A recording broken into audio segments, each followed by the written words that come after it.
TRT World's editor-at-large, Ahmed Burai, joins me now live in the studio for some more commentary. Hi, Ahmed. First, let's clarify who's on what side, if we can say that. The U.S. has received a lot of support so far. Most of its Western allies have come out and said this was a responsible decision in a sense, even though it was made quite abruptly. However, Russia, Iran, and of course Assad do not approve of what's happened. Where do you think this new divide between all the players involved leaves the Turkey-U.S. relationship and Iran and Russia? Yesterday, I wrote an article for the Daily Sabah, and I was extremely surprised when this happened, and I wasn't expected in that article that the Trump administration is going to start this attack as soon as it did now. And I said this ignominious death is going to continue as far as the world colludes with Assad and is complicit in the conspiracy against the Syrian people. But now, if you look at the people who support the strike, these people, they do believe that Assad should go. And Assad is the dictator who killed lots of people.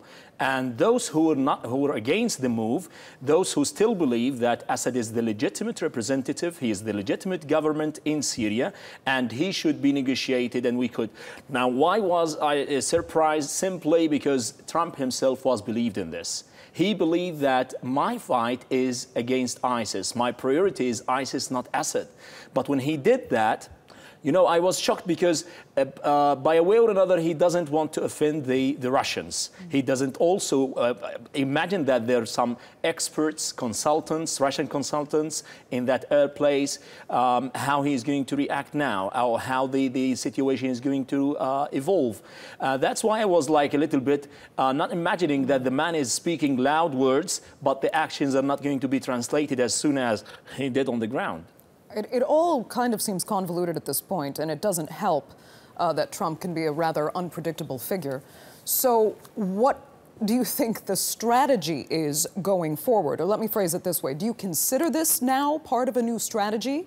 Or was this just an emotional decision he made based on pictures he saw that deeply disturbed him? Yeah, I want to bring America great again. That's one of the manifestations that he wants to bring America great again. My military power is swift, is capable, and whenever I have the order to them, they can accomplish the mission as soon as possible. That's one message. But I don't believe that the entire holistic image or strategy in the Middle East is going to change. His priority is the war against ISIS, the war against terror, and he's going to continue in this.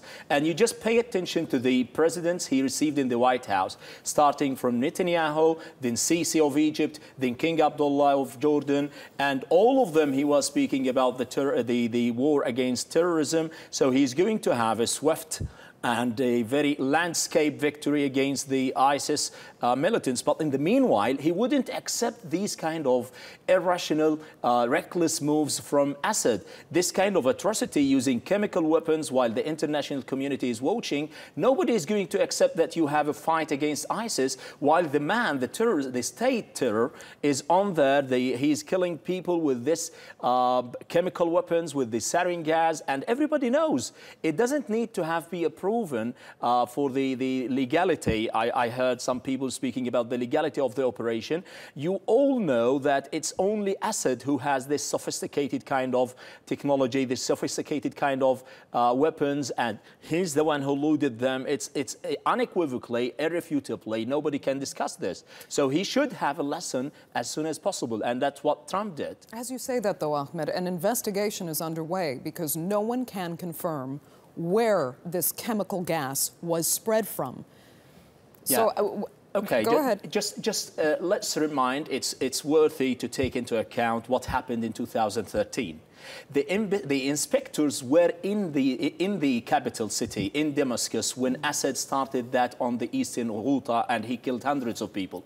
And everybody knew that it's Assad who started and who launched these missiles, and he killed. But the UN pointed out that the opposition had done so as well. The UN spoke about the opposition use some chemical weapons in certain places, but still this moment they don't have a kind of a strong, solid, concrete evidence that saying these people did it. It's only Assad who has the professional expertise to weaponize these weapons, and he's the one who has exclusively the sarin gas in his stocks, in his warehouses, and but with a simple technological facilities, they would be able, with the satellite images, to precisely determine the place where these missiles were launched from. Okay. Ahmed, we'll leave it there for now. Thanks so much for coming in.